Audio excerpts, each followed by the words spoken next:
Hey, it's me. I know it's been a while, but I was just thinking. No responde pero siempre tira un like y eso me tiene pensando she likes me. Si te quedas conmigo. Hi guys! Have you ever noticed that some people speak more than one language in their daily life and sometimes even switch between them in the middle of a conversation? This is called multilingualism. When someone uses multiple languages regularly, it's not just knowing words, it's about living in more than one language and being able to navigate different situations. And there's something called code switching, which happens when people switch from one language to another, depending on the audience or the social context. For example, you may explain something technical in one language, but jot or chat casually in another. Or you may use one language with friends and another with your family. Code switching is a natural way to adapt your speech to the situation and communicate effectively. The cool thing is that language doesn't just communicate ideas. The languages you speak show who you are, your culture, and the communities and spaces you belong to. So today we're going to explore how switching languages, whether in daily life or music, shapes identity, builds community, and connects us to different worlds. Okay, now let's talk about a real life example: Latino communities living in the USA. To show you exactly what I mean. Siento tan emocionada, de verdad me siento un poquito, I have receiving me like, como soy familia. She mixes English and Spanish naturally, like, let's fiesta toda la night. Sounds familiar, right? But why do people do this? Spanglish isn't bad English or broken Spanish. For Latinos in the USA, switching between languages is a way to express identity. At home, Spanish connects them to family, traditions, and culture. At school, at work, or online, English is necessary to communicate, adapt, and connect with people in those spaces. And in social media, music, or memes, Spanglish becomes a badge of cultural identity.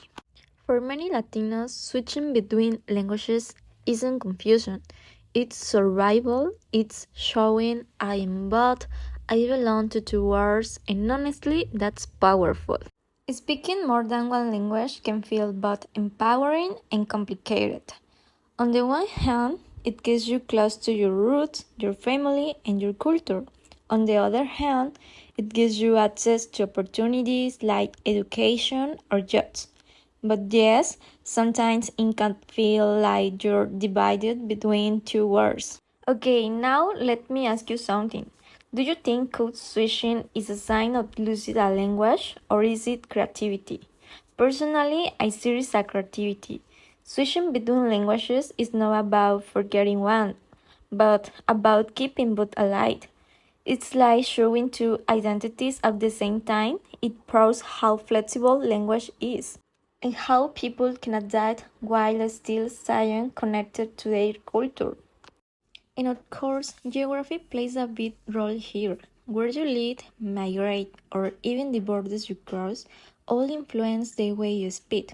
For example, growing up near a border may naturally make you mix languages.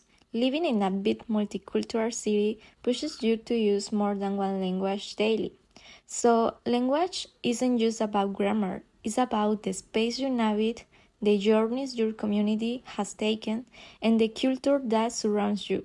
So, at the end of the day, multilingualism and code switching are not just about languages, they're about identity, culture, and community. Every time someone speaks more than one language, they're carrying a story, tradition, and family with them. And every time they switch codes, they're showing how flexible and creative humans can be. These practices aren't only linguistic, they are also social and political realities that shape the lives of ethnic groups everywhere.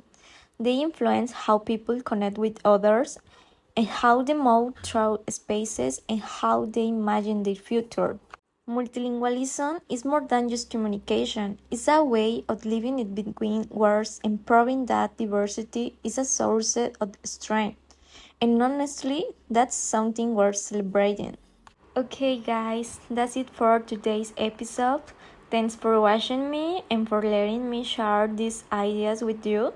Don't forget, your languages are part of who you are, so own them, celebrate them, and keep them alive.